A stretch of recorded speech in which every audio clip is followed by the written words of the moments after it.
자, 우리 신앙을 고백하는 것으로 주일날 예배를 주님께 드리도록 하겠습니다. 자, 우리 신앙을 고백합니다. 주님, 예수 그리스도는 우리를 구원하신 주님입니다. 우리는 세상을 속량하신 이 한 분 하나님을 예배합니다. 우리 주님 안에는 성부, 성자, 성령이 계시며 그의 인성은 신령입니다. 그러나 우리를 구원하시기 위하여 세상에 오셔서 우리의 성경을 취하셨습니다. 우리 주님께서는 십자가의 고난을 받는 데까지 힘을 다하여 참으셨고 지옥을 이기셔서 사람들을 지옥으로부터 놓아주셨습니다. 인성을 낳으신 신성에 그 인성을 통합하셔서 영화 되셨습니다. 이 영화 없이는 아무도 구원을 받을 수 없습니다. 사람은 주님을 믿고 그의 계명을 지켜야 구원을 받습니다. 주님의 계명은 주님께서 우리를 사랑하신 것 같이 우리가 서로 사랑하라는 것입니다. 아멘. 오늘 말씀 보도록 하겠습니다. 마가복음서 10장 17절에서 19절까지 보도록 하겠습니다. 마가복음서 10장 17절에서 19절까지 보도록 하겠습니다. 예수께서 길에 나가실새 한 사람이 달려와서 꿇어앉아 묻자오되 선한 선생님이여 내가 무엇을 하여야 영생을 얻으리까? 예수께서 이르시되 내가 어찌하여 나를 선하다 일컫니? 하나님 한 분 외에는 선한 이가 없느니라. 내가 계명을 안 하니 살인하지 말라, 간음하지 말라, 도둑질하지 말라, 거짓 증언하지 말라, 속여 빼앗지 말라, 내 부모를 존경하라 하였느니라. 아멘. 자, 지난 시간에 공부했던 내용을 잠시 살펴보도록 하겠습니다. 자, 10장 13절 보니까 그리고 그에게서 어린아이를 데리고 오매, 그에게 어린아이를 데리고 오매 그랬는데 어린아이가 뭐라 그랬죠? 순진무고. 앞에 가르침들이 뭐가 있었을까? 앞에 가르침들이 혼인에 대한 가르침들이 있었어요. 그러니까 혼인의 상호의 인의 세 등차로 나눠볼 수가 있는데 혼인이다라고 하는 것은 우리가 쉽게 제가 알아들을 수 있도록 설명하기를 부부간의 사랑이야 라고 제가 설명을 드렸어요. 그리고 상호에는 부자간의 사랑이야 라는 말로 설명을 드렸죠. 그 다음에 인애는 형제간의 사랑이야 이렇게 저희 여러분들에게 설명을 드렸어요. 그러니까 부부간에 서로 사랑하는 것 같이 이웃을 사랑하는 그 생명 안에 있다 이런 뜻이에요. 그러니까 그것이 어떤 상태에 있을까? 어린아이가 가리키는 순진무구하다 이런 뜻이에요. 그러니까 부부가 둘이 아니고 한 몸 안에서 마음과 생각, 행동 안에서 어떤 일들을 하는 것 같이 내가 이웃을 사랑할 때 그 순진무구에서 이웃을 섬기는 행위에 속한 기쁨과 즐거움 안에 있어야 된다 이런 말이에요. 이 말을 거꾸로 말하면 자기 자신이 고려된 데에서 행하는 것만큼 어린아이가 가리키는 순진무구에서 멀어지겠네요. 그 멀어지는 등차에서 볼 때 상호애란 말이 나왔고 그보다 덜한 상태에 대해서 인이라는 말이 나왔단 말이죠. 이해되셨나요? 무슨 말씀인지. 이것은 마치 그러니까 이 세상에서 부부 간의 사랑과 부자 간의 사랑과 형제 간의 사랑 그리고 그 넘어서 이웃들 간의 사랑을 우리가 그 예로 가져와서 설명해 볼 수 있다라고 하는 것을 잘 볼 수가 있겠죠. 그러니까 사랑이라는 성질이 이 세상에서 주는 사랑의 성질과 전혀 100% 다른 거예요. 이 세상의 사랑은 그 목적이 누구를 향해 있다? 전적으로 그 자신을 향해 있고 여기서 말하는 성경에서 말하는 사랑은 철저하게 이웃을 향해 있고 그 이웃을 향해 있는 그것이 얼마만큼 자기 자신을 향해 있느냐에 따라서 그 가운데 더럽혀지고 모독되는 어떤 결과들을 가져오겠네요. 그 말이 이제 아래서 살인하지 말라, 가늠하지 말라, 도둑질하지 말라는 말로 우리에게 설명해 주신 것을 잘 볼 수가 있겠죠. 그래서 여기서 어린아이를 데려왔다라는 말은 혼인에 하는 것들이 이 가운데 있어야 된다는 거예요. 그러니까 혼인회나 상회 하는 것들이 순진무구한 예배 안에 있어야 된다라고 하는 것을 잘 볼 수가 있습니다. 여러분들이 예배 그러면 이렇게 드리는 것도 예배, 외적인 예배이긴 하지만 삶에 속한 예배는 다른 것을 뜻이 것이 아니에요. 삶 가운데에서 이 상호회나 또 혼인에 하는 자들이 내적 예배 안에 있다 이런 말이고, 이런 것들에서 떠나가지고 단순하게 제도적인 예배하는 자를 가리켜서 죽어있는 자, 살아있는 자다. 죽어있는 자다 이렇게 설명을 하는 거예요. 만약에 내 육체가 영혼에서 분리되었을 때 죽은 시체라고 말하는 것과 똑같다는 말이죠. 그러니까 우리가 외적인 예배도 매우 중요한 것이지만 그 가운데 본질로 뭘 담고 있어야 된다? 내적 예배가 깃들어야 되는데, 행위 안에 있는 그 어떤 것들이 어린아이가 가리키는 순진무구한 혼인회나 상호회나 또는 인회가 깃들어져 있는 상태에 있지 아니하면 다 죽은 율법적인 예배에 빠질 수밖에 없다라고 하는 것을 잘 볼 수가 있습니다. 데리고 왔다라는 말이 프로스페로라는 재단의 바치다라는 뜻을 담고 있는 낱말이에요. 재물을 가져오다 이런 뜻이니까 재단이 누굴까? 신령 서로서 주님을 향한 예배인 것을 잘 볼 수가 있겠죠. 그러니까 순진무구 안에 있는 것만큼 보다 긴밀하게 주님을 향한 예배 안에 있게 되는 이런 결과를 가져온다라고 하는 것을 잘 볼 수가 있겠죠. 그것이 어떤 상태에 이루어져 있어야 되느냐 그랬더니 그를 만져주기를 이해합니다 이렇게 설명서 나왔는데, 그 순진무구한 것이 어디서 나왔다? 주님에게서 전이 됐다라고 하는 것을 잘 볼 수가 있겠죠. 내가 누구를 만진다라고 하는 것은 전이나 교류 또는 다른 표현으로 결합을 힘해줬다라고 하는 것을 잘 볼 수가 있겠죠. 남녀 간에 서로 사랑하는 사람의 손을 잡는 것도 교류나 전이 이한 상관의 결합, 손을 잡는 말의 뜻이에요. 이에 데려온 그들을 제자들이 꾸짖건을 그랬는데, 제자들이 천적 영적인 진리 안에 있는 저와 여러분들이 천적 영적인 진리 안에 있어 라는 뜻인데, 천적 영적인 진리다 이런 말은 천적인 것들에서 직접적으로 파생된 영적인 것들 이런 말이에요. 무슨 말인지 아시겠죠? 천적인 것들에서 직접적으로 파생된 영적인 것들로부터 외적인 영적인 것들도 나오겠네요. 그리고 그것을 계속적으로 어디까지 흘러 들어간다? 자연적인 괴속한 것들 안에 흘러 내려간다라고 하는 것을 잘 볼 수가 있겠고, 이 가운데 있는 것들이 통으로 교류, 내통, 결합이 일어났는데 주님에 대해서 설명할 때 휘장이 반으로 나눠졌다라는 말이 그 뜻이요. 더 이상 경계가 없어졌다 요 말이에요. 천적인 것들이나 영적인 것들이나 자연적인 것들이 전혀 경계가 없는 하나 안에 통합됐다, 신성 안에 통합됐다. 그래서 주님께 돌아가실 때 휘장이 위아래로 찢어졌다라는 말의 뜻이기도 합니다. 그래서 우리가 여기서 만지다라는 말이 교류나 내통을 일컫는 말씀 뜻이고, 제자들이 근데 꾸짖었다라는 말은 제자들이 가리키는 천적인 영적인 것들이 이 순진무구하는 것들을 어떻게 했다고? 배척된 상태죠. 그만큼 순진무구안에 있었다 없었다? 있을 수 없는 상태에 있었다라고 하는 것을 잘 볼 수가 있겠죠. 14절 보니까 예수께서 보시고 노하시오 그랬는데, 노하다는 말이 아가나테오라는 뜻인데 매우 슬퍼하다. 근데 이 말이 진리에 대한 설명이 아니고 서울 측면에서 아까운 데 있는 자들에 대한 주님의 슬픔과 분노에 대해서 우리가 설명해 줬다라고 하는 것을 잘 볼 수가 있습니다. 주님께서는 화를 내신다 안 내신다? 화를 내지 않으신다. 그러니까 주님은 사랑 그 자체이시고 지혜 자체이세요. 기억하세요. 주님 그러니까 사람 모습 머릿속에 그려서는 안 된단 말이에요. 수상적인 개념에서 주님은 사랑 그 자체이시고 지혜 그 자체가 주님 자신이구나.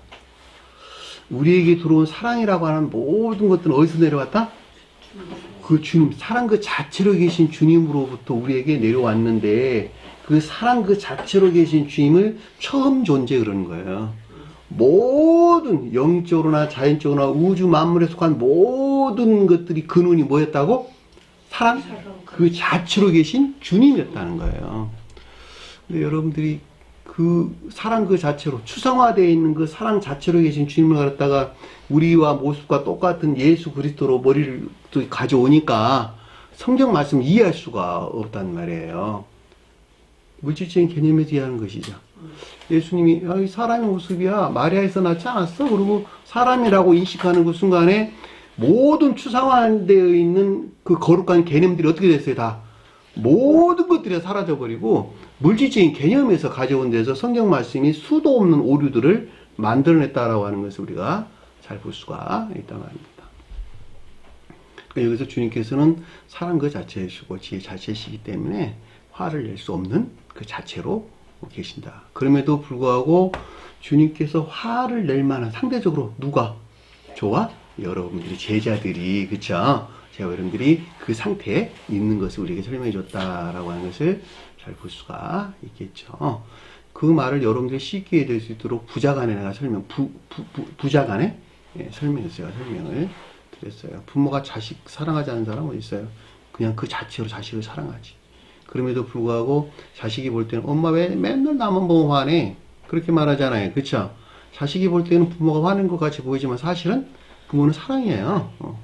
자식이 부모가 화낼 만한 그런 환경에 있기 때문에 자식이 볼 때는 부모가 화내는 것처럼 보였던 오류에 빠졌다. 이런 말도 하는 것입니다. 우리가 주님과의 관계에서 똑같다라고 하는 것을 잘 볼 수가 있겠죠.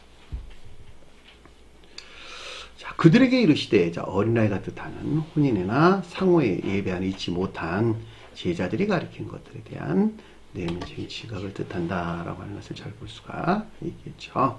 자, 어린아이들이 내게로 나를 향하여 오는 것을 어떻게 하라고? 용납하라. 그렇죠. 우리가 주님께 어린아이가 뜻하는 이 가운데 있는 자들이 가는 것을 용납한다. 주님께서 영접 수용되도록 용납한다라는 말의 뜻은 내가 반드시 어디서 떠나야 된다? 겉사람의 고유 속성 속한 악에서 떠나야 된다라고 하는 것을 잘 볼 수가 있겠죠. 내가 겉사람의 고유 속성 안에 머물러 있는 한 우리는 제사함을 받을 수가 없어요. 그 용납이라는 RPM이라는 말이 제사함이라는 말로도 많이 언급돼서 나왔고 용서받는다 그럴 때도 요란 말을 쓴단 말이에요. 그러니까 우리가 제사함, 재용서받는다는 말이 무슨 뜻일까? 영적인 뜻에서 겉사람의 고유 속성에서 물러나는 거예요. 물러나게 될 때에 그 자리에 대신 누가 들어온다? 혼이나 사랑이나 상호이나 인애 안에 있는 생명이 그 가운데 둥지를 뜬단 말이에요. 그것이 곧 주님을 영접하는 자가 되는 것이겠죠. 왜냐하면 사랑 그 자체로 계신 분이 주님이시기 때문에 그렇단 말이에요. 그러니까 주님께서 내 안에 부활했다라는 말의 뜻은 겉사람의 고유 속성에서 물러나고 주님이 생명으로 다시 출생하게 될 때에 주님께서 부활했다라는 말이 드신 것을 우리가 잘 볼 수가 있단 말입니다. 그 가르침을 물질적인 개념에서 이해하려고 그러니까 앞뒤가 말이 안 맞는 거야. 육체의 부활을 갖다 끄집어 온다는 말이에요. 그렇죠? 주님은 사랑 자체이고 지 자체시라는데 물질로 주님께서 부활하셨대. 너도 똑같이 나고 다시 살아날 거거든? 그러니까 우리가 1000년 동안 살다가 부활할 것이라는 거야. 어디 연옥에 머물렀다가 성경에서 그렇게 말하잖아. 저기 연옥에 머물렀다가 주님께서 재림할 때 부활한다 이야기하고 계시록에도 똑같이 그런 말 하잖아. 주님께서 재림할 때 내가 부활할 것이라고 엉토당토한 이런 용어들을 설명한다는 말이죠. 그럼에도 불구하고 영적인 가르침에서 가져오게 되면 너무나도 분명하고 확실한 상태예요. 왜냐하면 겉사람의 고유 속성이라고 하는 것은 오직 악에 속한 정욕이나 탐욕 가운데 머물러 있으니까 내가 악에 속한 정욕이나 탐욕에서 물러나게 되면 선에 속한 사랑이나 인애가 그 자리를 대신 들어오게 되겠죠. 이거 주님께서 쪼개먹은 내 안에 있는 주님이라고. 그죠? 그게 성만찬에서 우리에게 준 가르침이란 말이에요. 빵 그래놓고 내 살 너 쪼개줄게. 너 먹어 이랬단 말이에요. 그쵸? 이건 내 피거든. 그리고 잔을 나눴단 말이에요. 그러니까 잔이 나눴다는 말은 인애하는 것. 선에 속한 인애하는 것이 너 안에 있는 나거든. 내가 너 안에서 부활한 거야 라는 뜻이고, 빵을 나눴다는 말은 선에 속한 사랑을 가리키는 말의 뜻이란 말이에요. 그것이 너 안에서 부활한 나야 라는 뜻이야. 너는 그곳에서 살아 앞으로. 내가 준 너에게 된 분깃이거든, 상급이거든, 이런 말씀이 드신 것을 잘 볼 수가 있겠죠. 그 용납하라는 말이 무슨 뜻인가라고 하는 것을 잘 볼 수 있습니다. 그들을 금하지 말라. 결과적으로 반드시 어린아이가 뜻하는 혼인애나 상호에 속한 예배 안에 있어야 되는 것으로 이 가운데 그들이 거부 배척되어서는 안 된다라고 하는 것을 잘 볼 수가 있습니다. 이 어린아이가 가리키는 상태에 있는 자들이 주님 나라에 속한 자가 되겠네요. 그 말을 아래에서 우리에게 설명해 줬어요. 하나님 나라는 누구라고? 이런 자의 것이니라. 혼인애나 상호애나 인애 안에 있는 자들이 순진무구에 있지 아니하면 하늘나라에 갈 수 있다 없다? 하늘나라에 갈 수 없다라고 하는 것을 잘 볼 수가 있겠고, 주님에 대해서 지고한 순진무구 그럴 때 무슨 용어 썼다고요? 그렇죠. 블랙호스라는 말을 썼단 말이에요. 그리고 저와 여러분들이 가져올 때 높은 순진무구를 어린아이라는 말도 썼고, 좀 덜한 것을 파이비온, 그리고 자연적인 좀 덜한 복종이나 순종 가운데 있는 것을 파이스란 말로, 하이란 말로 많이 번역돼서 나오는 것을 잘 볼 수가 있습니다. 그러니까 그 순진무구가 어느 등차에 있느냐에 따라서 어떤 사람은 3층 천에 있을 것이고, 어떤 사람은 2층 천에 있을 것이고, 어떤 사람은 1층 천에 있을 것이고, 어떤 사람은 지옥에 있게 된단 말이에요. 무엇에서 결정됐어요? 순진무구. 그래서 여기서 순진무구란 말이 나온 거예요. 그 자신이 고려된 데서 그 어떤 것들을 하는 것만큼 순진무구에서 멀어지게 되고, 지옥 안에 있는 자들은 전적으로 순진무구 안에 있지 아니한 그 자신의 그 악에 속한 정욕이나 탐욕이 목적이 돼서 그 어떤 일을 하는 것이고, 그 가운데서 기쁨과 행복을 느끼게 되죠. 이들이 지옥에 있다는 말의 뜻이에요. 그죠? 청계적인 생명과 지옥의 생명은 정반대에 놓여 있다라고 하는 것을 잘 볼 수가 있겠죠. 그것이 파라오가 가리키는 말씀의 뜻이기도 해요. 겉사람의 고유 속성 안에 머물러 있는 악에 속한 정욕이나 탐욕적인 악을 우러르는 일반적인 기억지에 속박되어 있다, 이런 뜻이에요. 그 사람이 기억지에 속한 모든 것들이 오직 누구를 우러르고 있다? 악에 속한 정욕이나 탐욕 가운데 그 자신을 우러를 목적에서 악용되고 있다. 다 선한 말로 선용되고 있다, 이런 뜻이란 말이죠. 그것이 우리가 지옥에 속박되어 있다라고 하는 나야. 그죠? 주님께는 거기서 유월절 시키는 거예요. 불러내려. 불러내려. 그 가운데 누가 통치해야 된다고? 요셉이 통치해야 된다. 그래서 요셉이 이집트로 내려간 거예요. 왜냐면 요셉이 야곱의 아들로서 야곱이 신령 자연적인 존재로도 주님을 표징하고, 거기서 파생된 요셉이 뭐라고? 신령 진리. 그러니까 신령 자연적인 존재로서 주님에서 파생된 신령 진리가 누구라고? 요셉이 표징하는 거예요. 그러니까 이집트로 내려간 요셉이 반드시 파라오 대신에 뭐가 된다? 총리가 돼야 된다는 말이에요. 그래야지 그 사람이 고센 땅에 머물 수가 있어. 이 고센 땅이란 말이 자연적인 사람의 높은 곳에 자리 잡았다, 이런 뜻이에요. 네? 그 지역으로 보면 그 나일강 유역의 삼각지, 지중해 연안에 있는 삼각지에 위치한 이집트에서 제일 높은 곳이야, 거기가. 자, 거기에서 불러냈어요, 전부 다. 가나안 땅으로 안내해서 가는 것을 잘 볼 수가 있습니다. 이게 이제 예전에 우리가 한 번 다 공부했어요. 다 잊어버렸겠지만, 하나님 나라가 무엇인가라고 하는 것을 잘 볼 수가 있겠죠. 하나님 나라는 가장 높은 데에서는 신령 인성으로서 주님을 가리킨다. 그리고 속도에서는 천계나 지상의 교회를 가리킨다라고 하는 것을 잘 볼 수가 있겠고, 마가복음에서 하나님 나라는 신령 인성에서 신령 장막 안에 있는, 신령 장막 안에 있다는 말이 신령 진리 안에 있다, 이런 말이기도 해요. 교회는 신령 진리 안에 있는 거예요. 계시록서에서 남편을 맞이한 신부와 같다 그럴 때 신령 진리 안에 있는 교회를 우리에게 설명해 줬다라고 하는 것을 잘 볼 수가 있습니다. 자, 15절 보니까 진실로 너희에게 이르노니, 신령 진리로서 주님에게서 말미암는 제자들이 가리키는 이 가운데 있는 자를 향한 이건 불변한 가르침을 뜻한다라고 하는 것을 잘 볼 수가 있습니다. 만약에 누구든지 하나님 나라를 어린아이처럼 받아들이지 않는다며 이런 뜻이에요. 결과적으로 어린아이가 뜻하는 것들이 영접 수용된 그 가운데 있어야 된다 이런 말인 것을 잘 볼 수가 있겠죠.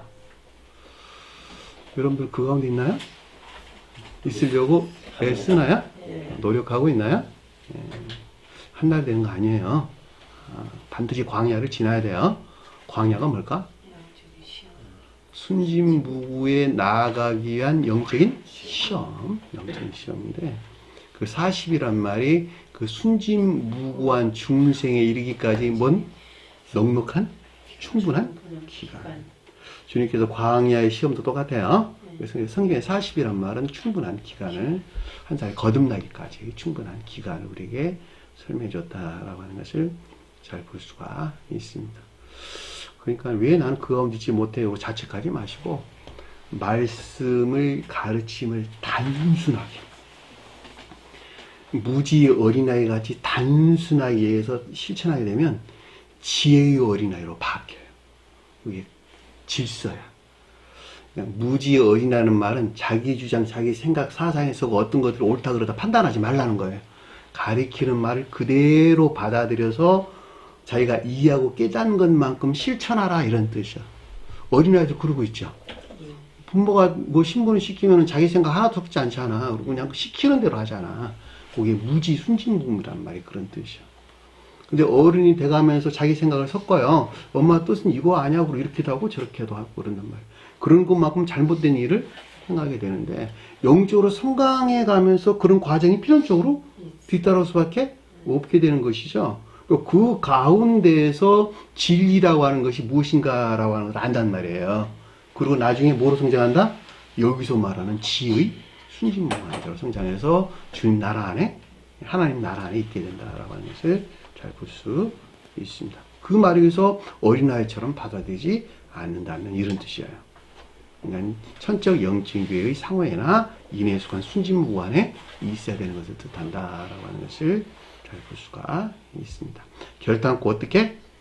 그곳에 들어가지 못하리라 라는 말이 무슨 뜻인가 라고 하는 것은 아주 잘 알 수 있는 내용이고 16절에 그들을 안았어 주님께서 안았다는 말은 팔로 안았다 이런 말이에요. 가슴으로 안지 하고 팔로 안았다라는 말은 천적인 것에 대한 설명이니까 영적인 것에 대한 설명이니까 영적인 것에 대한 설명인 것을 잘 볼 수가 있단 말입니다. 그렇죠? 팔은 진리 안에는 능력을 가리키는 말의 뜻이고 어디서 나왔으니까 손에서 나온 거예요. 그래서 가슴에 안고 이렇게 말하지 않냐고 그냥 팔로 안았다, 껴안았다 이렇게 설명해 주는 거예요. 이해되셨죠? 그래서 순진무구 안에 있는 진리들이 순진무구 안에 있는 자를 향한 신령 영전전도로서 주님의 사랑을 뜻한다라고 하는 것을 잘 볼 수가 있겠고 그 위에 손을 두시고 안수하고 그랬는데 손을 두시고 이런 뜻이었어요. 그러니까 주님의 능력이 전이 되거나 교류되는 것을 뜻한다라고 하는 것을 잘 볼 수 있습니다. 제 말이 빠른가요? 네? 빨라요? 시간이 촉박해가지고 시간을 내가 보고 하는 거라서 그리고 그들을 축복하시더라. 이 축복이란 말은 예배에 속한 결합 위에는 다른 걸 가리키는 것이 아니에요. 성경에서 축복한다, 감사한다 이렇게 설명했는데 축복한 자는 선한 인자들과의 주님과의 결합을 감사한다는 말은 시기 아닌 자들과의 주님과 결합을 가리킨다라고 하는 것을 잘 볼 수가 있겠죠. 그래서 성만찬에서도 하늘을 축복하시고 감사하시고 이런 말들을 주님께서 하신 것을 잘 볼 수가 있습니다. 자, 여기까지가 우리가 지난 시간에 공부했던 내용입니다. 자, 오늘 말씀 보도록 하겠습니다. 17절을 보니까 그가 길에서 나가실 때 그랬는데 예수란 단어 없는 단어를 빼시고 자, 그가 나갔다. 길이란 말이 호도스라는 말이에요. 그 말이 무슨 말일까? 삶에 대해서 삶의 태도, 행태, 여러 가지 관습, 행동 이런 것들이에요. 저 사람은 행동 왜 저래? 저 사람 어떤 일들한테 태도가 왜 저래? 저 사람은 어떤 일들 습관적으로 왜 맨날 저래? 라고 어떤 말들을 할 때 삶의 태도, 행태, 생활, 뭐 습관, 관습, 그 어떤 것들에 대해 설명할 때 호도수라는 말을 써요. 내가 길이요, 진리요, 생명일 때 요 호도수라는 말의 뜻이요. 이 가운데 있는 내가 진리고 선이란다 그럴 때, 생명 그 자체란다 그럴 때 주님께서 내가 길이요, 진리요, 생명이다 이렇게 말씀하셨단 말이죠. 손과 발이 움직이는 삶 가운데서 떠나서 일들이 될까 안 될까? 말이 성립되지가 않죠. 손과 발이 움직이는 구체적인 일들 안에 있는 길이야, 호도스야, 그죠? 이 가운데 주님 나라가 세워져야 되는 거예요. 더 놀라운 단어는 뒤에 나가시세라는 단어인데 에크포료마이라는 단어예요.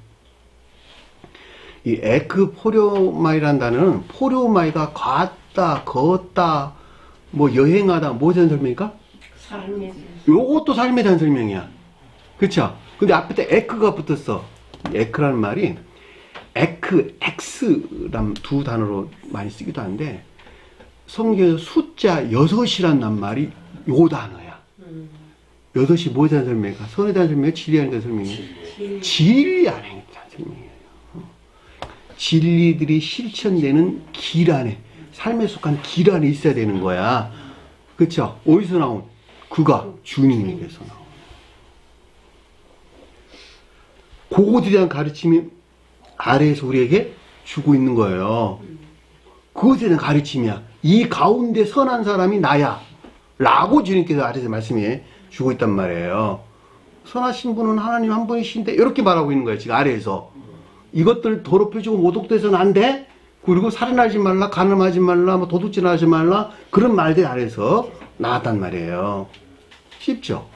그죠? 그러니까 뭐라 그랬어요? 제가 성경 책에 따라 뭐라고 정리를 해놨냐 그랬더니 주님에게서 비롯된 것으로 교리적인 진리들이 적용되는 자연적인 삶 가운데 있는 것을 뜻한다 라고 내 책에는 그렇게 정리를 해놨단 말이에요. 정확하죠? 그러니까 이 길이라고 하는 것이 삶에 속한 교리적인 진리들을 가리킨다라고 하는 것이 명확하고 이것들이 적용되는 자연적인 삶에 대한 것을 가리켜서 나가실세라는 말의 뜻인 것을 잘 볼 수가 있겠죠. 그러니까 그가 주님이 나갔다라는 말은 주님에게서 비롯된 저와 여러분들이 나갔다 이런 말이에요. 가장 높은 뜻에서는 주님의 자연적인 사람이 신성을 향해서 나아가는 과정에 대해서 우리에게 설명해 줬다라고 하는 것도 여러분들이 참고로 아시면 좀 더 깊은 것들에서 이해될 수 있을 것입니다. 그런데 이 가운데 있는 사람이 어떤 상태에 있었냐 그랬더니 하나가 달려와서 한 사람이 아닙니다. 하나가 달려와서 이런 뜻이에요.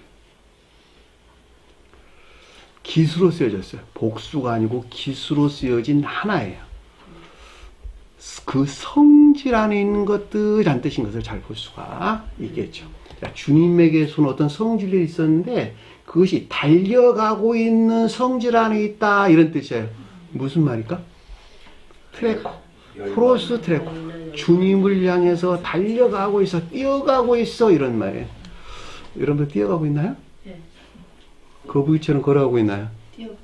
뛰어가고 있어요? 아이, 확실하게 대답 안 하시네요. 뛰어가세요.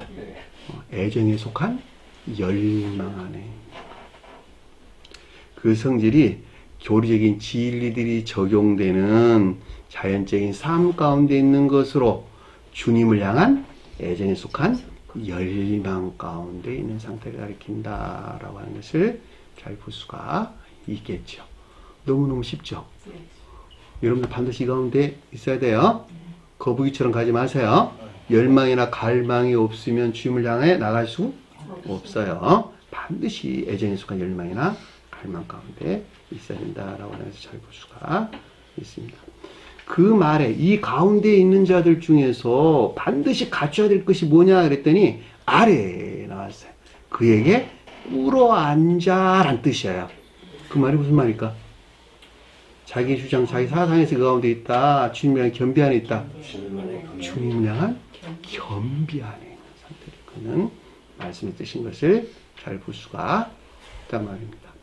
자기 주장, 자기 사상, 자기 내피셜, 세상말로 말하면 자기 내피셜에서 이것이 주님을 향한 것이야 라고 뛰어가면 완전히 꽝이네. 그래 안 그래요?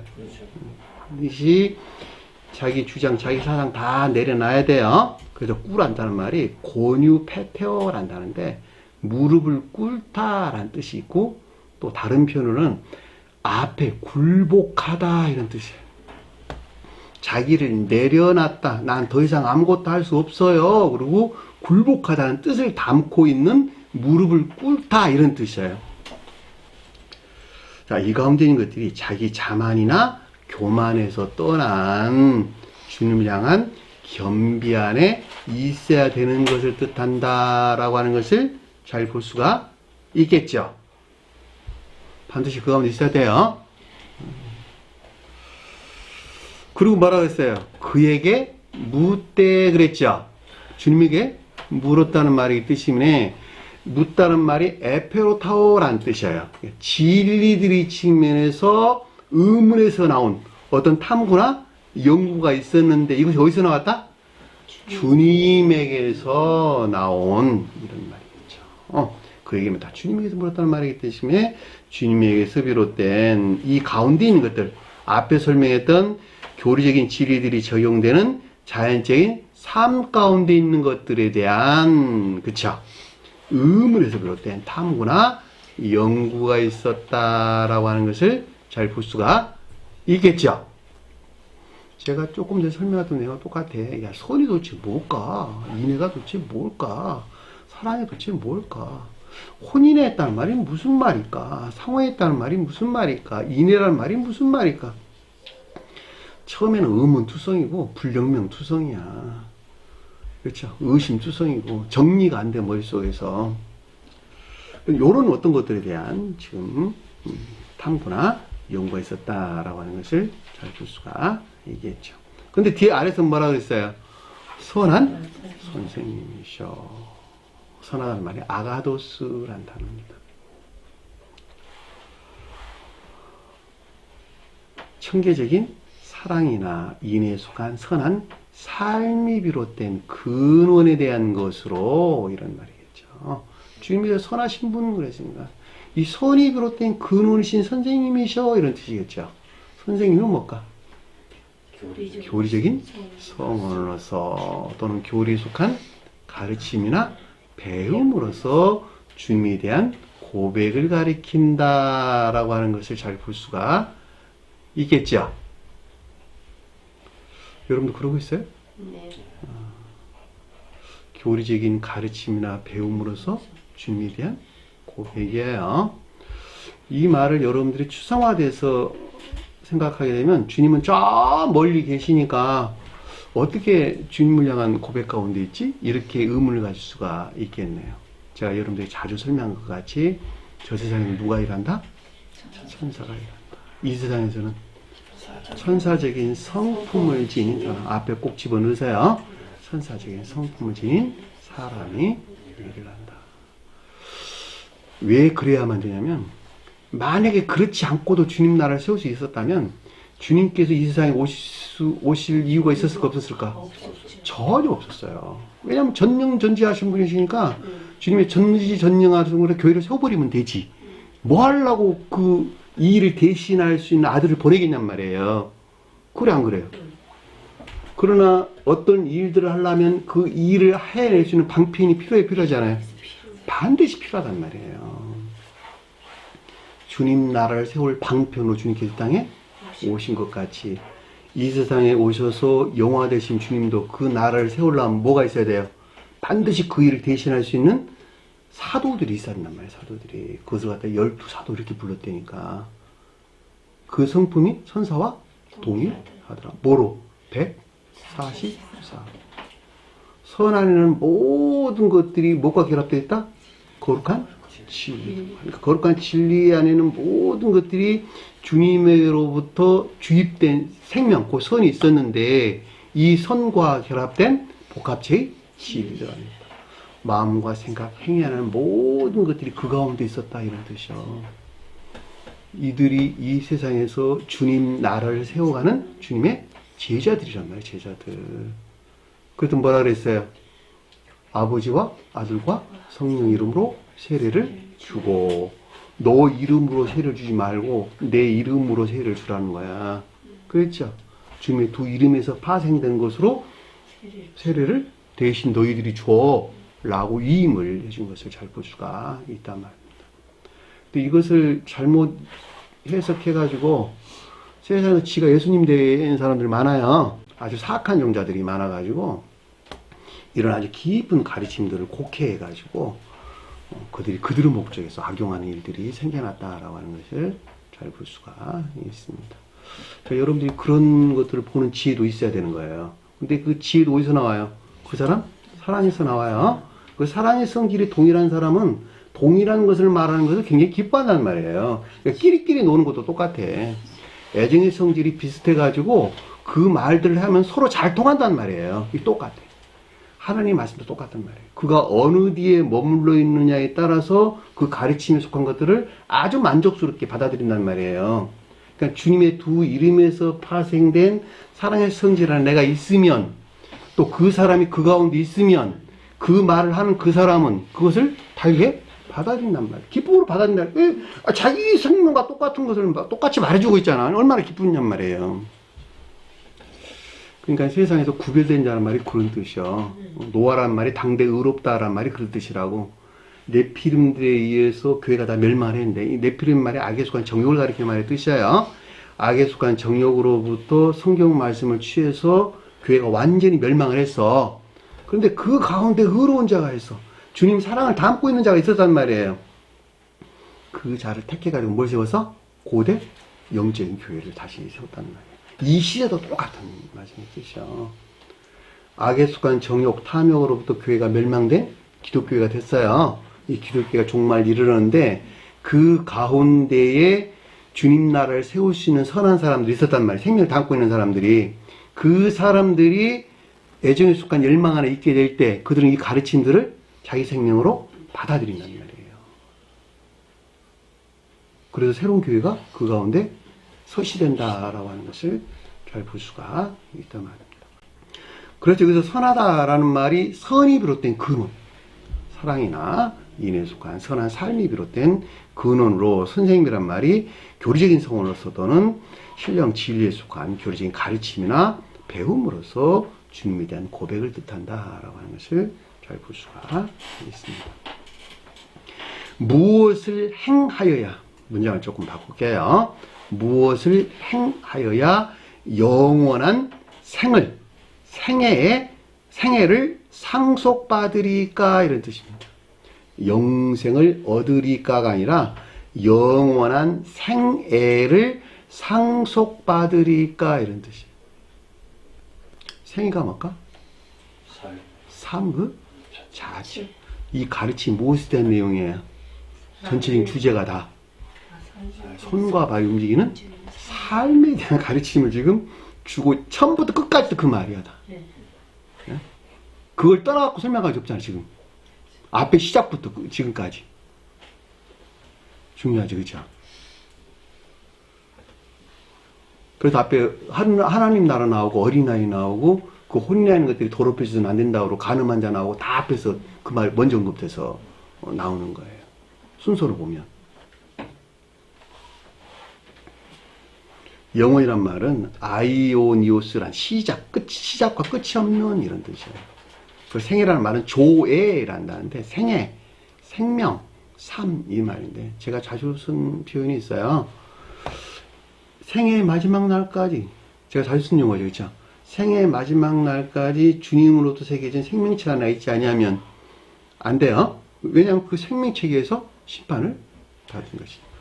가운데 아무리 잘하다가도 뒤에 가서 새겨진 생명책이 그 가운데 있지 아니하면 영벌에 떨어져요. 왜냐하면 그 새겨진 생명책이 그 사람이 가지고 있는 전부이기 때문에 그러는 거예요. 그래서 내가 생의 마지막 날을 늘 말하는 것은 마지막 그 사람이 이 세상에서 죽어 저 세상에 갈 때, 부활할 때 가지고 그 사람에게 새겨진 생명이 어떤 상태에 머물러 있느냐라고 하는 거예요. 주님은 그것에 따라 내가 심판하겠다 이런 거야. 그렇죠? 굉장히 중요하죠. 우리가 처음에는 잘 못했다 하더라도 점진적으로 나아져서 마지막에 그 사람이 가지고 있는 생명체에 어떻게 새겨져야 되는 것인지 우리가 아주 깊게 생각해 봐야 된다라고 하는 것을 잘 볼 수가 있습니다.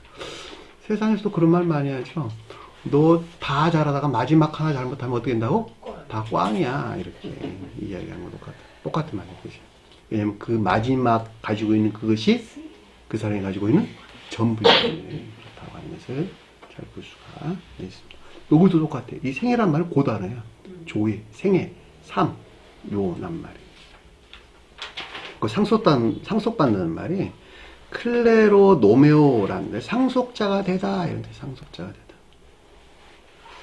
그 낱말이 어원이 분배한 취득 이런 뜻이에요. 주님으로부터 분배해서 내가 취득했다 이런 뜻이에요. 영원한 생이니까 어디서 오는 거예요? 주님에게서 분배받아 내가 취득된 것들 안에 있는 삶 가운데 있어야 된다라는 뜻인 것을 잘 볼 수가 있겠죠. 너무 당연한 이야기예요. 그냥 풀으면. 자연적인 삶에 대한 것으로 이 세상에서뿐만 아니라 사후에도 영원한 생애에 이르는 주님에게서 파생된 생명에 대한 것을 뜻한다라고 하는 것을 잘 볼 수가 있습니다. 18절 보니까 이에 예수께서 그에게 이르시되 그랬는데 문장 빠진 거 단어 집어넣네요. 예수는 뭘까? 영적인 존재로서 가장 높은 뜻에서는 신령 천적인 존재로서 주님을 가리키는 말의 뜻이고 속뜻에서는 신령 진리 안에 계시는 신령 영적인 존재로서 주님을 가리킨다라고 하는 것을 잘 볼 수가 있겠죠. 자, 그에게 이뤘다라는 말은 여기서 버렸던 이 의문 안에 있는 이 사안에 관한 에이폰이라고 하는 내면적인 지각이 있었다라고 하는 것을 잘 볼 수가 있습니다. 무엇으로 나를 선하다 말하느냐. 문장이 조금 바뀌었네요. 무엇으로 나를 선하다 말하느냐. 자, 영원한 생에 이르는 주님에게서 비롯된 청계적인 사랑, 즉 사랑이나 인에 속한 선한 삶에 대한 레고라고 하는 교리적인 지각이나 가르침을 뜻한다라고 하는 것을 잘 볼 수가 있겠죠. 그리고 뭐라 그랬어요? 아래에서 하나님 한 분 외에는 아무도 선한 이가 없느니라. 문장이 조금 바뀌었네요. 하나님은 누굴까? 처음 존재로서 자, 신령 지혜에 속한 처음 존재로서 또는 신령 지혜에 속한 신령 존재로서 주님을 가리킨다라고 하는 것을 잘 볼 수가 있겠고 속죄 언급할 때는 신령 지혜에 속한 신령 진리로서 주님을 가리킬 때 하나님이란 말로 언급돼서 나왔다라고 하는 것을 잘 볼 수가 있습니다. 그래서 하나님이 언급됐다라고 하는 것은 진리 안에 있는 삶에 대해서 너에게 설명을 해줄게 이런 뜻이에요. 이 같은 이유에서 하나님이 언급돼서 나온 것을 잘 볼 수가 있겠죠. 그리고 한 분 외에는 선하신 이가 없다라고 했으니까 선은 어디서 나온다? 오직 이분 주님에게서만 파생되어 나온다라고 하는 것을 잘 볼 수가 있겠죠. 그러니까 사랑이나 인애에 속한 선한 삶에 속한 것들은 다른 근원에서 비롯된 것이 아니야. 오직 선하신 하나님 여기서만 파생되어 나온 거야 라는 뜻이겠죠. 우리가 다른 책에서는 뭐라고 설명했냐, 두 이름에서 파생된 거 그랬어요. 그 성질이 두 이름에서 반드시 나와야 된다. 두 이름이 뭐니까? 신령선과 신령진리. 신령선에서는 뭐가 파생되어 나왔고 선이 파생되어 나왔고 신령진리로부터는 진리들이 파생되어 나왔다라고 하는 것을 잘 볼 수가 있겠죠. 그러니까 교회를 하나님 나라를 이루는 사랑에 속한 선안에 있는 모든 것들이나 믿음에 속한 진리에 있는 모든 것들은 어디서 나왔다? 주님의 두 이름에서 파생되어 나왔는데 그것 이외에는 선한 것이 아무것도 없다는 거예요. 주님 두 이름 대신 뭐가 언급돼서 나왔어요? 하나님이 언급돼서 나온 것을 잘 볼 수가 있단 말입니다. 왜냐하면 하나님이 신령, 지혜수가 신령, 진리하는 주님이 가리키는 말의 뜻이기 때문에 같은 말이란 말이죠. 다만 이름만 구분되어서 우리가 설명돼서 나오는 것을 잘 볼 수 있겠죠.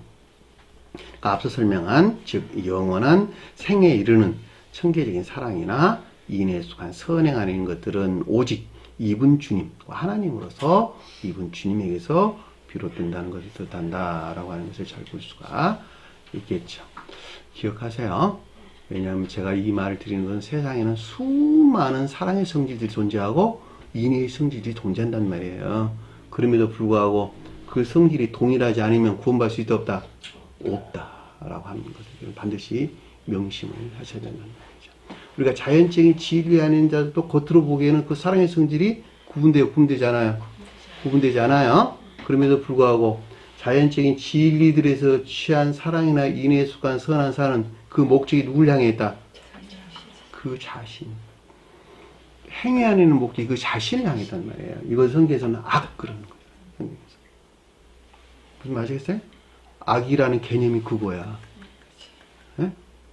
나쁜 짓 하는 것도 악이지만 행위 안에 있는 것들이 그 자신을 향해 있을 때 이걸 악 그런다고. 그래서 고육 속성에서 물러나지 아니하면 주님 사랑 안에 주님 생명 안에 있을 수 없다. 이렇게 설명되는 것을 잘 볼 수가 있단 말입니다.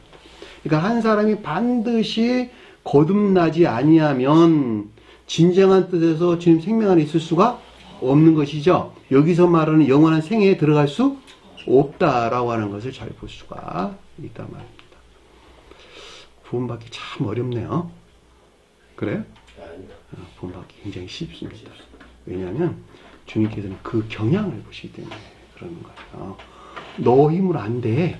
그러나 나는 할 수 있거든. 왜? 전능자니까. 그러나 네가 마음을 어디로 돌리고 있느냐. 지옥을 돌리고 있느냐 하늘을 돌리고 나를 향하고 있느냐. 너가 나를 향하고 있는 한은 너가 스스로 서는 것 같지만 내가 다 키워서 열매 맺게 만들어줄게. 주님은 그러고 있단 말이에요. 어느 날 한날에 나무가 지 자신 스스로 커가지고 꽃을 피우고 열매 맺는 나무 봤어 안 봤어요? 못 봤단 말이죠. 그럼에도 불구하고 나무가 자라는 거 보면 잎사귀가 어디를 향해 있어요? 태양을 향해 있잖아.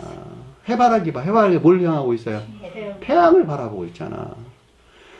해바라기가 태양을 바라보고 있는 그 자체로 어떻게 됐어요? 해바라기는 씨를 맺었잖아. 씨를. 씨 지가 맺었어요? 태양이 맺었잖아. 지가 맺은 것 같지만 태양이 다 맺었단 말이에요. 나도 똑같아. 너가 스스로 열매 맺으려고 노력하지 말라는 거야. 어떻게 하라고? 주님을 향한 경향 안에만 있어라. 너가 선을 행하려고 하는 경향 안에만 있어라. 그럼 내가 너 아주 이뻐해 줄게.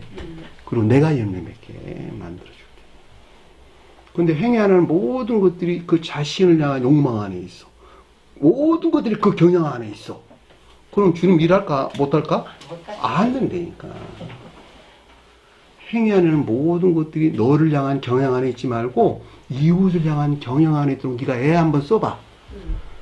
그럼 내가 너를 향한 경향 안에 있는 것들을 다 떨쳐내야 돼. 내 능력으로. 주님은 그렇게 하신단 말이에요. 일을. 쉽죠. 그러니까 구원받기. 마음만 딱 바꿔버리면 되니까 쉽잖아. 그렇죠? 자, 19절 보니까 계명을 안 하니 그랬는데 계명이 뭘 가르칠까? 십성언, 십계명, 좀 더 넓은 의미로는 신령, 율법, 신령, 율법에 속한 두 골경이 뭐라고? 천지의 한 분 하나님으로 주님만 시인할 것, 그리고 또 하나는 성원에 일치된 삶. 왜냐하면 성경 가르치는 무엇에 대한 설명이니까 마음과 생각과 힘을 다하여 하나님을 사랑하고 또 너 자신을 사랑하는 만큼 이웃을 사랑하라 라고 하는 성원의 가르침에 속한 두 본령이란 말이에요. 그렇죠? 그러니까는 우리가 이 두 본령에 일치된 삶 가운데 사는 자들은 주님께 스스로 열매를 맺어 주겠네요. 굉장히 중요한 가르침이에요. 주님께서 저기 마태복음 22장에 뭐라 그랬어요? 22장 36절에 보면 선생님 율법 중에 어느 계명이 크나이까? 그랬더니 주님께서 뭐라 그랬어요? 마음을 다하고 목숨을 다하고 뜻을 하여 너 하나님을 사랑하라. 그래 놓고 이거 첫째 되는 계명이요. 둘째는 너 자신과 같이 이웃을 사랑하라. 이 두 계명이 온 율법과 가르침의 전부란다. 강령이란다. 이렇게 말씀해 주셨잖아요.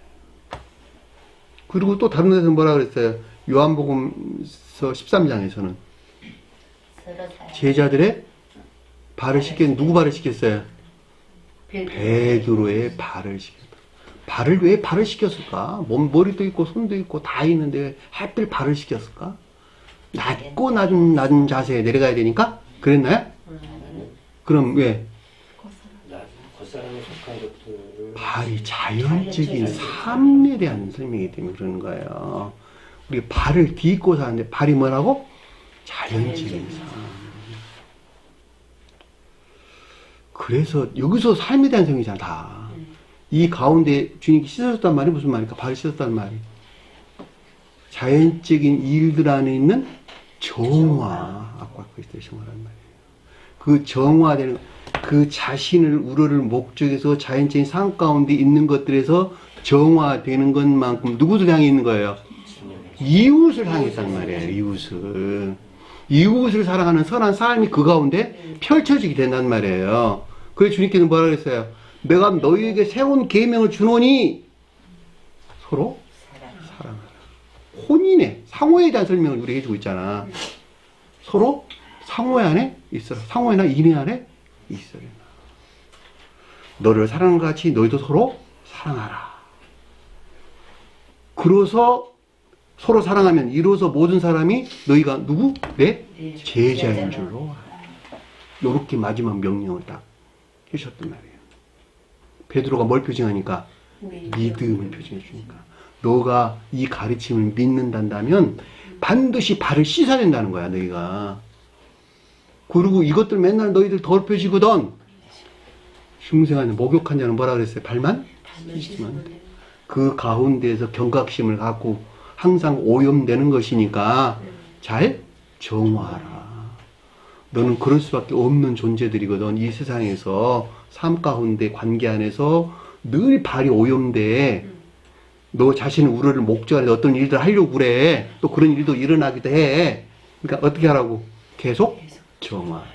그것만큼 이웃을 사랑하는 상호나 인해 안에 있게 되는데, 여기 사랑에 속한 선한 삶, 인해에 속한 선한 삶이란 말로 이름을 바꿔서 설명했다라고 하는 것을 잘 볼 수가 있습니다. 하나님을 사랑한다라고 하는 것은 이웃을 사랑하는 하나님의 사랑이에요. 이웃을 내 본연의 마음에서 기쁨에서 행하는 선행 안에 있는 것만큼 하나님을 사랑하는 자가 되는 것이고, 이해라는 영역 안에서 새로 조성된 새로운 마음과 생각에서 그 일을 하는 사람을 가리켜서 너 자신과 같이 이웃을 사랑하라 라고 하는 두 본령인 것을 잘 볼 수가 있단 말입니다. 이 사랑의 성질이 다 어디서 내려온다? 오직 천지 한 분 하나님이신 주님으로부터 내려온다는 거예요. 여기서 떠나가지고는 이 생명을 있을 수 없다. 없다는 거예요. 그래서 나를 선하다고 그래. 선하신 분 하나님 한 분 이외에는 없지 않느냐라고 우리에게 가르침을 준 것을 잘 볼 수가 있단 말입니다. 이것이 계명이야. 근데 이 가운데 있는 것들이 더럽혀져서는 안 되겠네요. 그 내용이 아래에서 설명돼서 나왔단 말이에요. 너희가 계명을 하나니 간음하지 말라. 순서가 바뀌었어요. 마태복음서에서는 마태복음 19장 18절에서는 살인하지 말라, 간음하지 말라, 도둑질하지 말라, 거짓 증거하지 말라 그래 놔놓고 내 부모를 공경하고 내 이웃을 내 몸과 같이 사랑하라. 이렇게 설명돼서 나왔어. 근데 여기서는 바뀌었어요. 뭐라고 바뀌었냐 그랬더니 간음하지 말라 그랬는데 원어를 보면 어떻게 바뀌었냐? 간음하여 살인하지 말라 이렇게 이름이 바뀌었어요. 문자적인 뜻으로만 보면 되게 이상해. 그죠? 간음하여 살인하지 말라. 오는 이렇게 돼 있단 말이에요. 간음한다는 무슨 말일까? 진리들이 이화되고 더럽혀지는 것.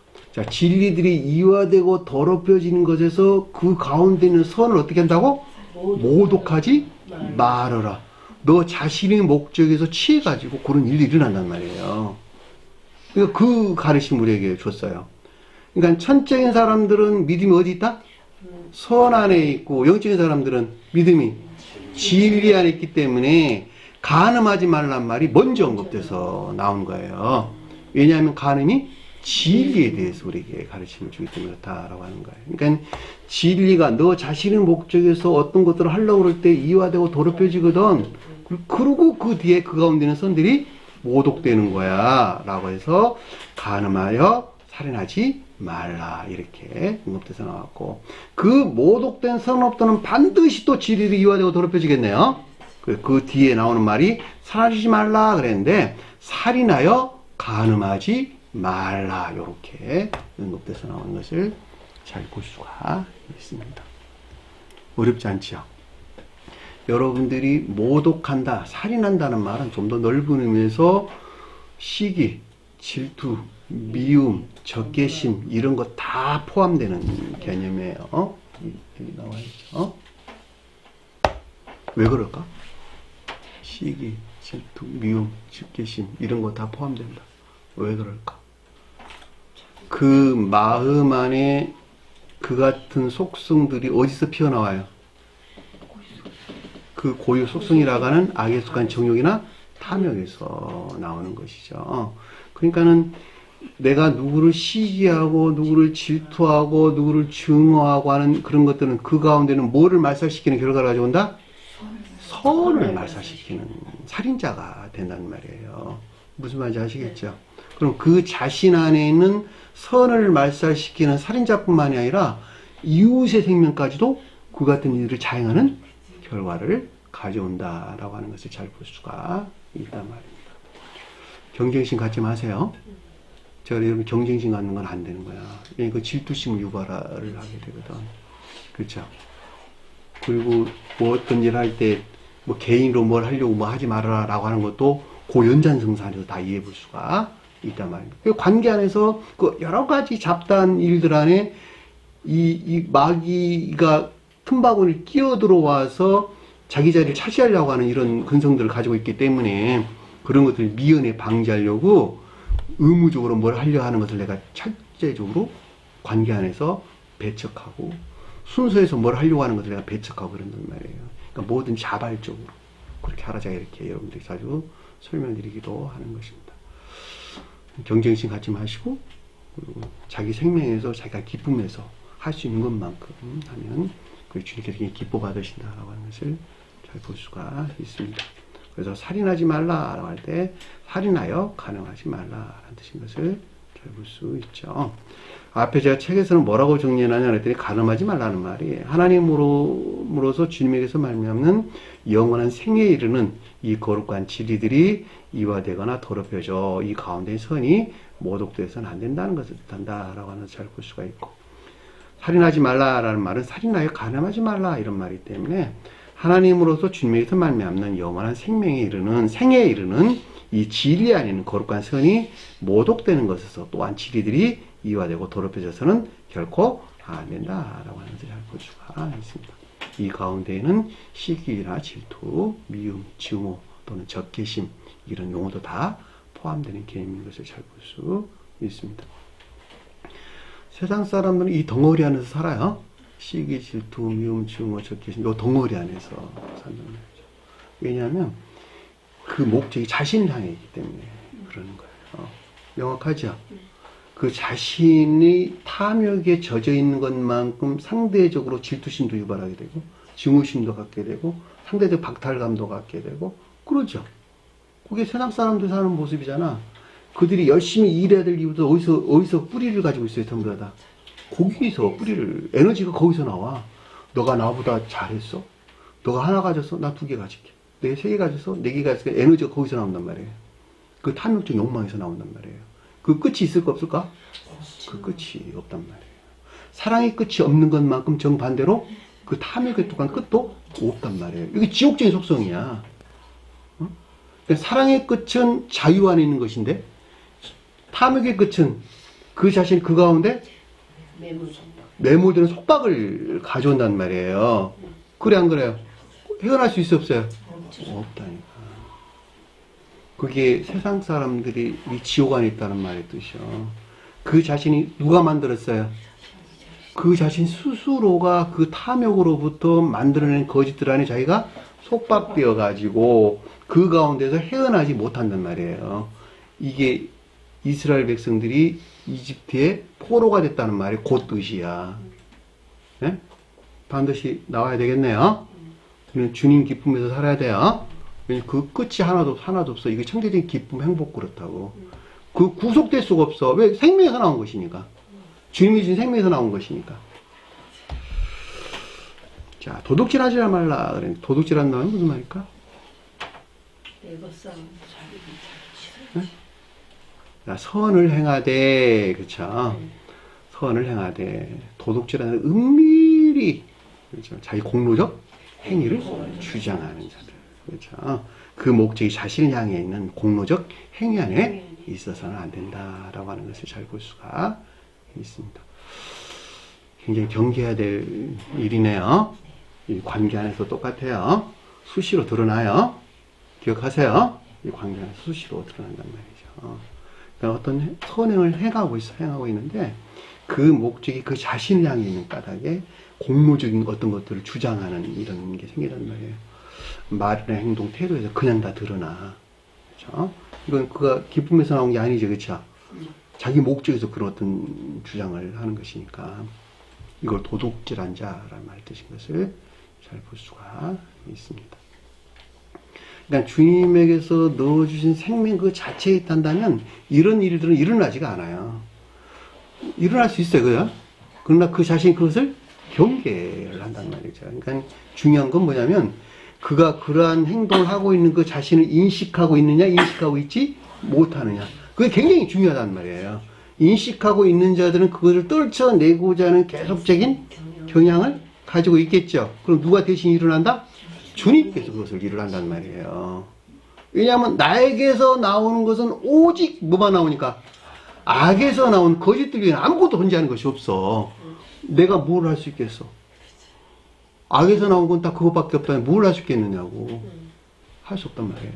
그럼 내가 경향 안에 있을 때 그 주님 사랑이 내게 미물듯이 들어와서 주님 나라를 성취해 간다라고 하는 것도 잘 볼 수가 있습니다.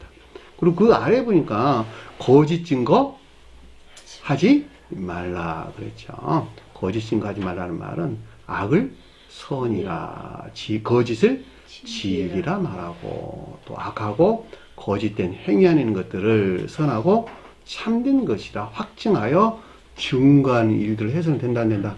안 된다는 것을 뜻한다라고 하는 것을 잘 볼 수가 있겠죠. 그것이 거짓 증언하지 말라 이런 뜻이에요. 악한 것을 선한 것 같이, 거짓된 것을 진리한 것 같이, 악하고 거짓된 삶에 속한 악행 가운데 있는 것들을 선하고 참된 선한 삶 가운데 있는 것 같이 확증하여 말해서는 된다 안 된다? 안 된단 말이에요. 개신교에서 이루어지고 있는 가장 대표적인 것이 뭘까? 내가 자주 쓰는 말입니다. 11조. 11조 많이 하는 사람이 믿음 좋은 사람이야.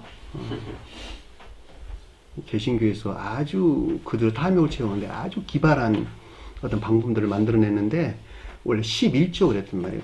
10분의 1이 아니에요. 원래 10이란 뜻이에요. 낱말같이. 10이란 말이에요. 그러니까 구루토이란 뜻이요. 내가 너한테 뭘 넣어줬다? 내 생명을 넣어줬거든. 그 내 생명 너한테 넣어줬는데 그거 너 목적에서 취해야 한다, 취하지 말아야 된다. 너 목적에서 취하는 자가 도둑질하는 되는 거야. 너 목적에서 취하는 것만큼 간음한 자가 되는 거야. 너 목적에서 취하는 것만큼 살인자가 되는 거야. 그거 전부 다 나를 줘. 진리 안에는 모든 것들이 선과 결합된 충만한 상태. 이것을 10이란 뜻이에요. 10. 이것들이 삶 가운데서 온전히 시인되고 고백되는 일들 안에 있어야 돼 라는 뜻이요. 그것이 어떤 상태? 앞에서 언급했던 어린아이가 가르치는 순진부구 안에 있어야 돼. 그것이 온전한 주님께 드리는 11조야. 무슨 말 아시겠죠? 물질에 대한 11조 아니란 말이에요. 이해되셨어요? 근데 이걸 갖다가 그들이 말할 때, 이게 선함과 참된 것이야 라고 거짓말을 말라는 거예요. 이해되셨죠? 자, 속여 빼앗지 말라. 네? 속여 빼앗지 말라는 말이 약탈하다 이런 뜻입니다. 멋모으로부터 빼앗다, 멋모으로부터 사치하다 이런 뜻입니다. 악에 속한 정욕이나 탐욕으로부터 선들이나 진리들을 소멸시키거나 사멸시켜서는 된다 안 된다? 안 된다. 너 안에뿐만 아니라 이웃들 안에 있는 선이나 진리들을 소멸시키거나 사멸시켜서는 안 된다는 거. 무엇으로부터? 너 악에 속한 정욕이나 탐욕적인 것 어떤 것들로부터 그런 일들을 자행해서는 안 된다라고 하는 것을 잘 볼 수가 있단 말입니다. 자, 이 가운데 앞에 설명한 이 가운데 있는 것들이 온전히 이루어진 나라 안에 있는 자들이 진정한 뜻에서 누구를 예배하고 있다? 주님을 예배하고 있는데 아버지로서 주님과 어머니로서 주님을 예배하는 자가 된단다라고 하는 걸 잘 볼 수가 있겠죠. 그 말을 뭐라 그래서 네, 아버지와 어머니를 공경하라. 공경이 뭘까? 예배를 가리키는 말의 뜻이고, 아버지는 신령 선으로서 주님을, 어머니는 신령 선과 한 몸 안에 있는 신령 진리로서 주님을 예배하는 자가 된단다라고 해서 공경하라 라는 뜻인 것을 잘 볼 수가 있겠죠.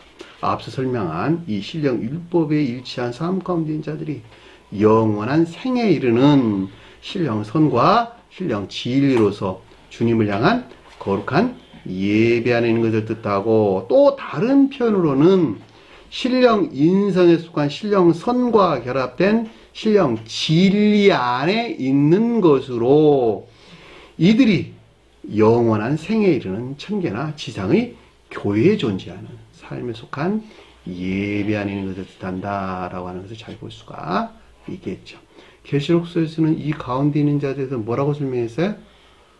남편을 위하여 단장한 신부와 같더라 그랬어요. 이 신부가 어머니가 가리키는 신령 진리 안에 있는 새 에루살렘이라고 하는 새로운 교회를 일컫는 말의 뜻으로 이 십계명이 온전히 실천되는 삶 가운데 있는 자를 가리킨다라고 하는 것을 잘 볼 수가 있겠죠. 이들이 주님을 뭐로? 남편으로 맞이한 신부, 곧 교회가 된다라고 하는 것을 잘 볼 수 있습니다. 시간 좀 많지는 않은데 오늘 주신 말씀 마음속에 깊게 새기시고 한 주간의 승리하는 저와 되기를 간절히 축원합니다. 자, 주기도문 하는 것으로 오늘 마치도록 하겠습니다. 하늘에 계신 우리 아버지, 이름이 거룩히 이름을 받으시며 나라의 마옵시며 뜻이 하늘에 준 것 같이 땅에서도 이루어지이다. 오늘날 우리에게 노할 양식을 주옵시고 우리가 우리에게 죄진 자를 사해 준 것 같이 우리 죄를 사하여 주옵시고 우리를 시험에 들게 하지 마옵시며 다만 악에서 구하옵소서. 나라와 권세와 영광이 아버지께 영원히 싸움나이다. 아멘.